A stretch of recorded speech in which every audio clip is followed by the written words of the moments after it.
चाकू से हाथ काटोगे तो पीड़ा तो होगी ही, ये बात तो तय है। क्योंकि चाकू का स्वभाव काटने का है तो चोट पहुंचने पर हमारा स्वभाव पीड़ा से चिल्लाने का है।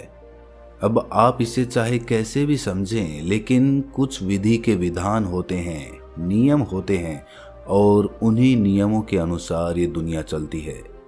बहुत पुरानी कहावत है, जैसा कर्म करोगे वैसा ही फल पाओगे। मतलब अच्छे कर्म करोगे तो अच्छे फल पाओगे और बुरे कर्म करोगे तो बुरे फल पाओगे। ये हम सब ने सुना तो है, लेकिन अंदर से विश्वास इस पे हम बहुत कम कर पाते हैं, क्योंकि हमें लगता है कि अच्छे कर्मों का अच्छा फल हमें नहीं मिलता है। या फिर ये आपके मन का वहम है, क्योंकि आप सच्चाई नहीं देख पा रहे, असलियत नहीं देख पा रहे। क्योंकि कर्मों का विधान, कर्मों का नियम तो अपने तरीके से ही काम करता है, वो आपके सोचने से बदल नहीं जाता। आज की जो बोध कहानी मैं आपको सुनाने वाला हूँ, उसमें आपको कर्मों का पूरा लेखा जोखा समझ में आ जाएगा कि कर्म किस प्रकार हमारे जीवन को निर्धारित करते हैं। और ये कहानी समझने के बाद आप अपने जीवन में अच्छे कर्मों से कैसे सफल बन सकते हैं, वो भी सूत्र पता चल जाएंगे। इससे पहले कि आप इस कहानी में खो जाएं, इस चैनल को सब्सक्राइब जरूर कर लें। तो चलिए कहानी शुरू करते हैं। एक नगर में एक व्यापारी रहता था। वो व्यापारी बहुत धनवान था। अपने नगर के बड़े बड़े व्यापारियों में उसका नाम लिया जाता था। अपने खुद के नगर में भी उसका बहुत नाम था। फिर एक दिन शुभ घड़ी में उसे एक पुत्र प्राप्त हुआ।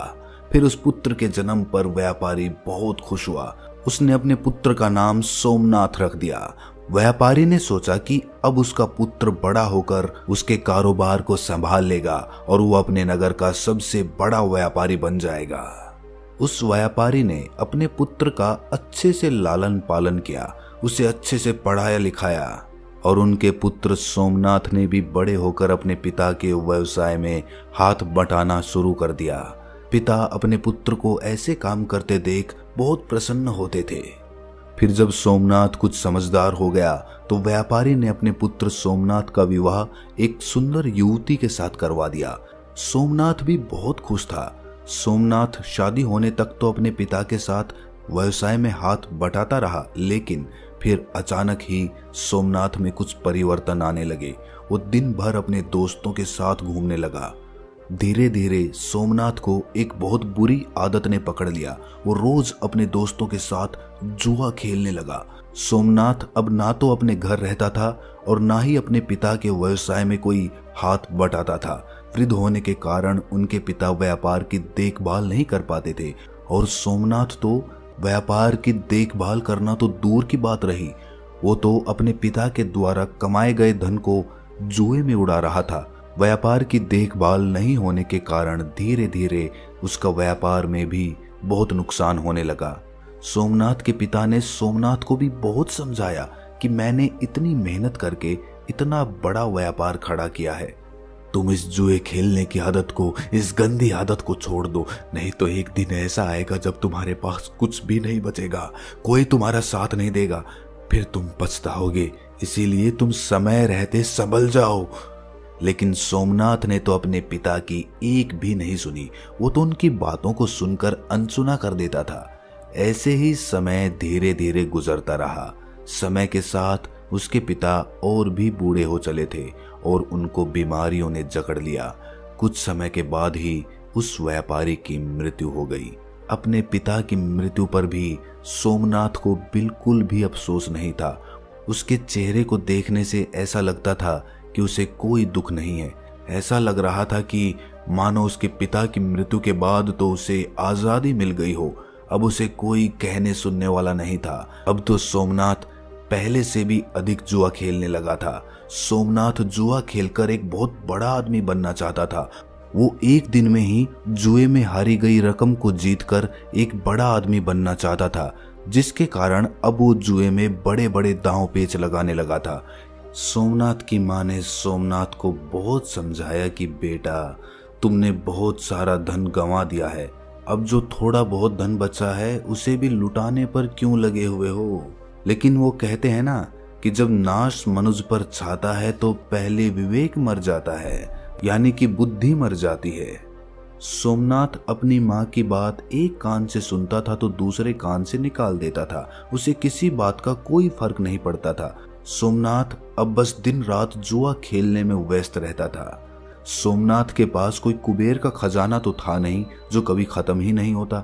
धीरे धीरे सोमनाथ का सारा खजाना खत्म होने लगा।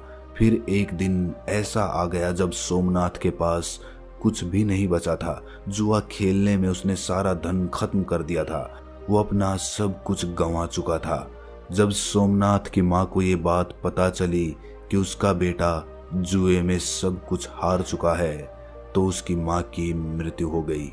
उसकी माँ को बहुत बुरा आघात लगा जिससे उसकी हृदय गति रुक गई। लेकिन सोमनाथ को तो अपनी माँ की मृत्यु पर भी कोई अफसोस नहीं था। उसे किसी भी बात से कोई फर्क ही नहीं पड़ता था। ऐसा लगता था जैसे उसकी संवेदना खत्म हो चुकी थी। उसके लिए कोई जिए या कोई मरे, वो तो दिन भर जुआ ही खेलता रहता था। सोमनाथ तो व्यापारी का बेटा था ही तो उसे कर्ज लेने में कोई दिक्कत नहीं आई। लेकिन सोमनाथ ने वो धन भी जुए में खत्म कर दिया। जुआ एक ऐसी लत है जो आपको एक जीतने की उम्मीद देती है लेकिन आप जीत कभी नहीं पाते। अब सोमनाथ के ऊपर बहुत सारा कर्ज हो चुका था। उसके घर में 2 वक्त का खाना खाने जितना भी धन नहीं बचा था। अब तो सोमनाथ की हालत बहुत बुरी हो गई थी। अब उसके पास ना तो खाना खाने के लिए धन बचा था और ना ही कपड़े पहनने के लिए धन बचा था। वो बिल्कुल कंगाल हो चुका था। अब पूरे नगर में सबको पता चल चुका था कि सोमनाथ कंगाल हो चुका है। उसके पास कुछ भी नहीं है। जब सोमनाथ किसी से मदद मांगने जाता तो उसे सब मना कर देते। एक समय वो भी था जब उसके परिवार का नाम नगर के बड़े बड़े व्यापारियों में लिया जाता था। लेकिन सोमनाथ की इस गंदी आदत के कारण उसने अपना सब कुछ गंवा दिया था। अब कोई भी उसकी मदद नहीं करता था। लोग उसी मनुष्य की इज्जत करते हैं जो मेहनत से कमाता है और अपने जीवन में एक कामयाब इंसान बनकर दुनिया के सामने एक उदाहरण पेश करता है। जब सोमनाथ के ससुर को यह बात पता चली कि उसका दामाद कंगाल हो चुका है तो वो अपनी पुत्री की चिंता करते हुए तुरंत ही अपनी पुत्री से मिलने पहुंच गया। उसने वहां जाकर देखा कि उसकी पुत्री तो बहुत दुखी है। उसकी पुत्री ने फटे पुराने कपड़े पहने हुए थे। भूख के कारण उसका गुलाब सा चेहरा मुरझा चुका था। अपनी बेटी की ऐसी हालत देखकर उनको सोमनाथ पर बहुत गुस्सा आया। उसने अपनी बेटी को अपने साथ घर ले जाने का निश्चय कर लिया था। उसने ना ही सोमनाथ को कुछ कहा और ना ही कुछ सुना। अपनी पुत्री को लेकर अपने घर चल दिए। जब सोमनाथ अपने घर पहुंचता है तो उसे पता चलता है कि उसकी पत्नी को तो उसके ससुर जी अपने साथ ले गए हैं। ये देखकर सोमनाथ बहुत दुखी होता है। अब वो बिल्कुल ही अकेला पड़ चुका था। अब ना तो उसके पास पैसा था, ना पत्नी थी और ना ही उसके माता पिता थे। सब लोग उसे अकेला छोड़कर जा चुके थे। अब सोमनाथ को अपने पिता की हर वो बात याद आने लगी जो उसके पिता ने उसे समझाई थी। उसकी ऐसी हालत का जिम्मेदार वो स्वयं था। वो अचानक अपने आप से ही बातें करने लगा। उसने कहा कि एक दिन ऐसा था जब मेरी गिनती नगर के बड़े बड़े व्यापारियों में होती थी और आज मेरे पास खाने के लिए खाना तक नहीं है। अब मैं मेहनत करूंगा और अपना खुद का व्यापार फिर से खड़ा करूंगा। ये सोचकर सोमनाथ अपने ससुर से मिलने के लिए चला जाता है ताकि वो उनसे कुछ धन उधार लेकर अपना व्यापार फिर से शुरू कर सके। सुबह होते ही वो अपने ससुर से मिलने के लिए निकल पड़ता है। ससुराल पहुंचकर वो अपनी हालत को देखकर रोने लगता है। अपने फटे पुराने कपड़ों को देखकर वो सोचता है कि वो अपने ससुराल में ऐसे फटे पुराने कपड़ों में तो नहीं जा सकता। मैं साफ सुथरे कपड़े पहनकर ही अपने ससुर से मिलने जाऊंगा और अगर वो फटे पुराने कपड़ों में ससुराल जाएगा तो उसकी बची खुची इज्जत भी खत्म हो जाएगी। ये सब सोचकर वो इधर उधर देखने लगा। उसकी नज़र एक कपड़े की दुकान पर पड़ी, लेकिन शाम हो जाने के कारण वो दुकान बंद हो चुकी थी। सोमनाथ ने निश्चय किया कि वो सुबह तक वहीं इंतजार करेगा।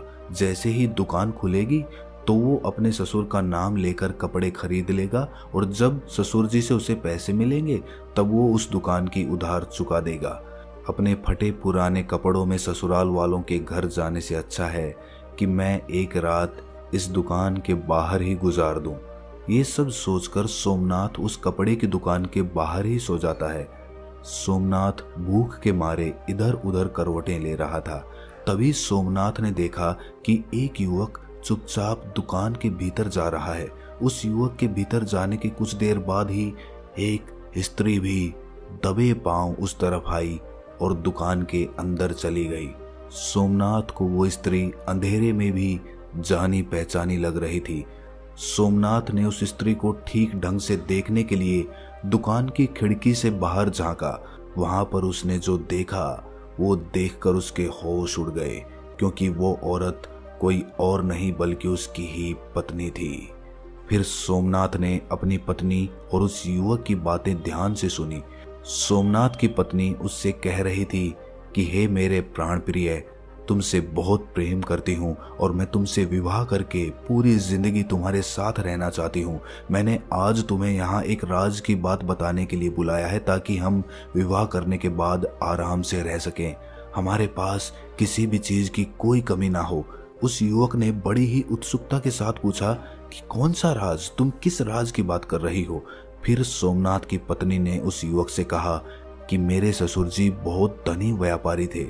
उन्होंने अपने जीवन में बहुत ही कठिन परिश्रम किया था और खूब सारा धन कमाया था, और उन्होंने 4 घड़े सोने के सिक्कों से भरवाकर मकान के चारों कोनों में गड़वा दिए थे।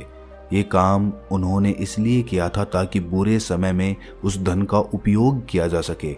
उन्होंने अपने जुआरी बेटे को इस धन के बारे में कभी नहीं बताया, क्योंकि उनको डर था कि कहीं उनका जुआरी बेटा उस धन को भी जुए में ना उड़ा दे। फिर सोमनाथ की पत्नी ने उस युवक से कहा कि तुम जल्दी से मेरे ससुराल जाओ और मेरे मूर्ख पति से वो मकान खरीद लो। वो मकान तुम्हें आसानी से दे देगा, क्योंकि उसने अपनी सारी जमा पूंजी तो जुए में ही हार दी है। फिर तुम उस मकान के चारों कोनों की खुदाई करना और उन चारों घड़ों को अपने कब्जे में कर लेना, जिसके बाद हमें कभी भी धन कमाने की आवश्यकता नहीं पड़ेगी और फिर हम पूरा जीवन खुशी से रहेंगे। अपनी पत्नी के मुंह से ये सारी बातें सुनकर उसे बहुत दुख हुआ। वो सोचने लगा कि आज मेरी बुरी आदतों के कारण मेरी पत्नी मेरी नहीं रही, बल्कि वो किसी दूसरे पुरुष के साथ होली, उसका साथ दे रही है, उससे विवाह करने की योजना तक बना रही है। लेकिन मैं ऐसा कभी होने नहीं दूंगा। मैं अपने पिता की कमाई हुई दौलत को इस आदमी के हाथों तो कभी नहीं जाने दूंगा। माना कि मैं बुरी संगत में पड़ गया था, मुझे जुआ खेलने की गंदी लत लग गई थी, लेकिन अब मुझे सब कुछ समझ में आ चुका है। अब मैं अपने पिता की दौलत को इस तरह लूटने नहीं दूंगा। ये सब सोचकर सोमनाथ तुरंत अपने नगर के लिए निकल जाता है। सुबह होते होते वो अपने घर पहुंच जाता है। घर पहुंचकर वो बिना कोई समय गंवाए अपने घर के चारों कोनों की खुदाई करना शुरू कर देता है। खुदाई करने के थोड़ी ही देर बाद उसे वो चारों घड़े मिल जाते हैं। फिर वो उन चारों घड़ों से सोने के सिक्कों को निकाल लेता है और उन घड़ों में कोयला भरकर वापस उसी जगह पर रख देता है। इसके बाद सोमनाथ अपनी पत्नी के प्रेमी का इंतजार करने लगता है। कुछ दिनों के बाद उसकी पत्नी का प्रेमी उसके घर पर आता है। वो उसके घर आकर कहता है कि मैंने सुना है कि ये मकान बेचने के लिए उपलब्ध है। तुम मुझे ये घर बेच सकते हो, क्योंकि मैं इस नगर में अपना व्यवसाय शुरू करना चाहता हूँ। मुझे घर की ज़रूरत है और तुम्हें पैसों की ज़रूरत है। हम दोनों की ज़रूरतें पूरी हो जाएंगी। सोमनाथ तो इसी मौके के इंतजार में था। उसे उस आदमी की सारी योजना पहले से ही पता थी। उसने तुरंत अपना मकान उसे बेच दिया और फिर सोमनाथ मकान बेचने से मिली रकम और सोने के सिक्कों को लेकर दूसरे नगर को चला गया, ताकि वो वहां जाकर अपना नया काम शुरू कर सके। वहां पहुंचकर सोमनाथ ने व्यापार शुरू कर दिया। शुरू में उसे बहुत कठिनाई हुई। उसने खूब मेहनत की और अपने से बुरी आदतों को दूर रखा। व्यापार में कभी कभी थोड़ी बहुत ऊंच नीच होती रहती है, लेकिन उसने सब कुछ संभाल लिया। थोड़े से दिनों में ही उसने बहुत सारा धन कमा लिया। फिर उस नगर में रहने वाले एक सेठ की नज़र सोमनाथ पर पड़ती है। सेठ ने सोमनाथ को देखकर ये सोचा कि ये युवक बड़ा ही मेहनती है। इसने इतने कम दिनों में अपने व्यापार को इतनी बुलंदियों पर पहुंचा दिया है। मैं अपनी बेटी की शादी इस युवक से कर देता हूँ। मुझे अपनी बेटी के लिए इससे अच्छा वर तो मिल ही नहीं सकता। फिर वो सेठ सोमनाथ के पास जाकर उसके सामने शादी का प्रस्ताव रख देता है। सोमनाथ ने भी सेठ का प्रस्ताव स्वीकार कर लिया। सेठ ने अपनी बेटी की शादी सोमनाथ से करवा दी। अब सोमनाथ के पास वापस पहले जैसा ही सब कुछ हो गया था। उसने धन कमा लिया था, इज्जत कमा ली थी, शादी भी हो गई थी। अब उसके पास सब कुछ था। अब सोमनाथ अपना जीवन खुशी से जी रहा था। अब उसके पास किसी भी चीज की कोई कमी नहीं थी। उधर सोमनाथ की पुरानी पत्नी का प्रेमी वो घर पाकर बहुत खुश हो रहा था, लेकिन जब उसने मकान के चारों कोनों की खुदाई की तो उसे सोने के सिक्कों के बदले कोयले के भरे 4 घड़े मिले और कोयले से भरे घड़ों को देखकर वो छाती पीट पीट कर रोने लगा। उस युवक को सोमनाथ की पत्नी पर बहुत गुस्सा आ रहा था। वो सोच रहा था कि काश उसने उसकी बात नहीं मानी होती। अगर मैंने उसकी बात नहीं मानी होती तो मुझे आज अपना धन नहीं गंवाना पड़ता। सोने के सिक्कों से भरे घड़े मिलना तो दूर, मेरे जीवन की जमा पूंजी भी जाती रही। इसके बाद उस युवक ने अपनी प्रेमिका यानी कि सोमनाथ की पत्नी को भी सबक सिखाने के लिए उसे छोड़ दिया। वो वापस अपने गांव लौटा और अपनी प्रेमिका को बुलाया और कहा कि तूने मुझे ठगने की कोशिश की है, मेरी सारी जमा पूंजी तूने बर्बाद कर दी, अब मेरे पास कुछ भी नहीं बचा है। आज के बाद कभी मुझे अपना चेहरा मत दिखाना, चली जाओ मेरे सामने से। उधर सोमनाथ ने अपनी गलती से सीख लिया था कि बुरे कर्म करोगे तो परिणाम बुरा ही प्राप्त होगा। इस कहानी की सीख पर अगर हम गौर करें तो शुरुआत में सोमनाथ जुए का लती था, जुए का आदी था, तो उसके पास कुछ भी नहीं बचा था। वो सड़क पर आ गया था। उसकी पत्नी ने भी उसे छोड़ दिया था। ये उसके कर्म का ही परिणाम था। अगर वो अपने व्यापार को अच्छे से करता तो शायद उसे वो दिन देखने नहीं पड़ते। खैर, जैसे तैसे सोमनाथ को अपनी गलती का एहसास हुआ और उसने अपना जीवन बदल लिया। इससे हमें ये पता चलता है कि हमने चाहे जीवन में कितने भी बुरे कर्म किए हों, लेकिन हम कभी भी नई शुरुआत कर सकते हैं। अच्छे कर्म करने के लिए कोई भी समय नहीं होता, या यूं कहें कि हर समय अनुकूल होता है। और दूसरी तरफ हमें ये भी सीख मिलती है कि अगर हम बुरे समय में अपनों का साथ छोड़ दें, उन्हें धोखा दें, तो उनका भी बहुत बुरा परिणाम होता है। जैसे कि सोमनाथ की पत्नी ने उसे धोखा दिया, लेकिन इस धोखे के कारण उसने अपना सब कुछ गंवा दिया, यहाँ तक कि अपनी इज्जत तक गंवानी पड़ गई। अगर सोमनाथ की पत्नी केवल उसकी बुरी लत की वजह से उससे दूर चली गई थी तो वहां तक भी उसने कुछ गलत नहीं किया था, क्योंकि इसकी वजह खुद सोमनाथ था। लेकिन अपने प्रेमी के साथ मिलकर अपने पति को ही छलने की योजना बनाना उसे बहुत महंगा पड़ा। तो दोस्तों, कैसी लगी ये कहानी आपको कमेंट सेक्शन में ज़रूर बताना, और अच्छी लगी हो तो इस चैनल को सब्सक्राइब ज़रूर कर देना। तो मिलते हैं अगली किसी कहानी में, तब तक के लिए अपना ख्याल रखें।